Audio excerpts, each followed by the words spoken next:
CITU ఆధ్వర్యంలో ఆశా వర్కర్లు ధర్నా చేపట్టారు. ఆశా వర్కర్ల సమస్యలు తీర్చాలి అంటూ డిమాండ్ చేశారు. రాష్ట్ర బడ్జెట్లో ఆశా వర్కర్లకు 18,000 వేతనం కేటాయించాలని డిమాండ్ చేశారు. కాంగ్రెస్ అధికారం చేపట్టి ఏడాది గడిచినా ఆశా వర్కర్లను పట్టించుకోవడం లేదని ఆవేదన వ్యక్తం చేశారు. ఉద్యోగ భద్రతతో పాటుగా పీఎఫ్, ఈఎస్ఐ వెసులుబాటు కల్పించాలని కోరారు ఆశా వర్కర్లు.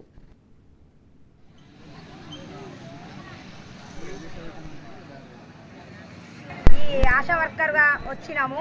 కాకపోతే అప్పుడు మాకు ఉన్నది ఏంటిది అని అంటే, మేము ఊర్లో ఉన్న గర్భిణీ స్త్రీలను గుర్తించి ఇంజక్షన్ చేయించడం మట్టుకే. కాకపోతే ఇప్పుడు మాకు ఏంటిదంటే, గర్భిణీ స్త్రీని గుర్తించినప్పటి నుండి డెలివరీ దాకా కూడా మాకు అనేక పనులు చెబుతున్నారు. కాకపోతే మాకు ఏ ప్రభుత్వం వచ్చినా కానీ మాకు కనీస వేతనం ఎవరు ప్రకటించలేదు. మమ్మల్ని ఏ ప్రభుత్వం వచ్చినా కానీ మమ్మల్ని గుర్తించలేదు.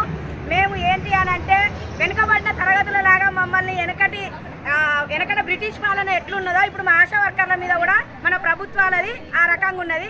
కాబట్టి మమ్మల్ని ఇప్పటికైనా కానీ ఆశా వర్కర్లు అంటే ఏంటో గుర్తించి మాకు ఫిక్స్డ్ వేతనం 18,000 చేయాలి. ఎలక్షన్ల టైంలో కూడా మేము ఎవరిని అడగలేదు మాకు ఇంత ఫిక్స్డ్ వేతనం చేయండి. కాకపోతే కాంగ్రెస్ ప్రభుత్వం మాత్రం ఆశా వర్కర్లకు 18,000 రూపాయలు ఫిక్స్డ్ వేతనం చేస్తారని వాళ్ళు హామీలు ఇచ్చారు. అందుకనే మేము ఇప్పుడు అసెంబ్లీ బడ్జెట్ సమావేశాలు జరుగుతున్నాయి కాబట్టి ఇప్పుడు ఈ సమావేశంలోనే మాకు ఫిక్స్డ్ వేతనం 18,000 చేయాలని మేము రోడ్డుకి ఎక్కినాం. లేకున్నా కానీ అందులో కటింగే ఉంటుంది, డెలివరీ లేకున్నా కానీ కట్ చేస్తున్నారు. మాకు అంత కట్ చేసినా కానీ ఫిక్స్డ్ వేతనం అనేది ఇవ్వాలి. మళ్ళీ తర్వాత మాకు ఇన్సూరెన్స్ కూడా లేదు. మేము ఎవరైనా చనిపోయినా కానీ ఎవరో వీళ్ళు అన్నట్టుగానే ఉంటుంది. మేము యూనిఫామ్ మీద ఉన్నా కానీ వీళ్ళు ఆశా వర్కర్లు కదా అన్న చిన్న చూపే కానీ వీళ్ళు ఎంత వెట్టి చాకరీ చేస్తాను అని గుర్తించే ప్రభుత్వం మాకు ఇంతవరకు కూడా రాలేదు. ఈ ప్రభుత్వం అన్న గుర్తించి మమ్మల్ని ఈ ఆశా వర్కర్గా వచ్చినాము. కాకపోతే